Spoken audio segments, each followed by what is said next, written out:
The Premature Obituary. During a rainstorm late one August afternoon in 1961, a tall young man in his early 30s darted out between two parked cars along a busy thoroughfare and was struck by a bus. When he was brought to the city hospital, he was rushed immediately to surgery. A hasty preliminary examination revealed that he was not expected to live. Because there was no identification on his person and because the unfortunate man was unconscious, the hospital authorities had no way of knowing who he was or how to get in touch with his relatives or friends. The man was fingerprinted, and the laundry marks on his clothing were noted and turned over to the police department, as is the customary procedure when identification is lacking. The doctor in attendance shook his head sadly at an intern and a nurse who were assisting him. "Too bad, isn't it?" he said, "that a man has to die alone like this. I'm sure he has loved ones, perhaps even a wife and children who should be here now." "How long does he have?" the nurse asked. The physician shrugged. 12 to 20 hours at the most. That was at midnight. At 8 o'clock the following morning, the police had not been able to identify the man from his prints, which had been sent on to the FBI in Washington. The laundry marks were still being checked, and that would take time, days, perhaps even weeks.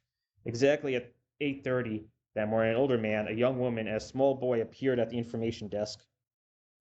"We came to make arrangements for Tommy Bauer's funeral," the man said. "Can we see the body, please? Can you tell us how he died?" The nurse at the station overheard the tearful inquiry. She came over and took them aside while she asked the information clerk to notify the house doctor, whose duty it was to speak with the next of kin in matters such as this. The physician arrived, listened to their story, and shook his head in the negative. "Are you certain you have the right hospital? No one by that name has died here." The young woman broke down, and the man tried to comfort her. "This is my daughter-in-law. We read in the obituary that my son was killed in an accident yesterday. This is no time for jokes, doctor." "But I tell you, we have no one by that name here," the doctor said, producing the register of hospital patients. "Look for yourself. The newspaper gave his name. He must be here. He's 32 years old, tall and fair-haired." The description rang a bell in the doctor's mind. "Wait a minute," he said a little dubiously. "There is the chance that an accident victim who was brought in yesterday may be your son, but no, that's impossible. Although we've been unable to identify him, there's been nothing in the newspapers. The police are still trying to—" "It must be my son," the man cried, seizing the doctor by the arm. "He isn't dead." I don't know," the doctor answered, "but let's find out." A few minutes later they entered the recovery room outside the surgery. The young boy was told to wait in the lobby. The moment the man and the young woman stepped around the screen, they cried out. Their ordeal was over. They had found Tommy Bowers, and he was still alive.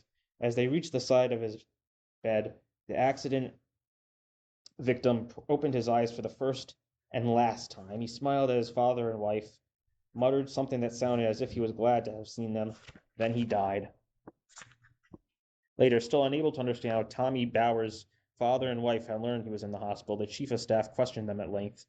"You say you read about his death in the obituaries. If that was the case, which paper did you see it in?" The man was unable to answer. "Where did you get this paper?"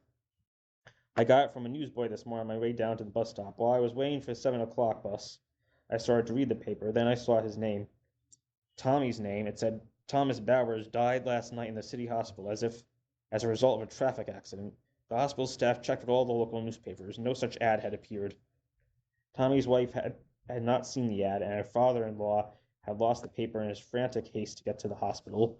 If the man had simply misread the obituary columns, or if his mind had played a trick on him because he had heard from his daughter-in-law that his son had not returned home the night before and had sensed something was amiss, there is no way of knowing. But the fact remains that a phantom ad apparently did appear, which was read by Tommy's father, and that was all that counted.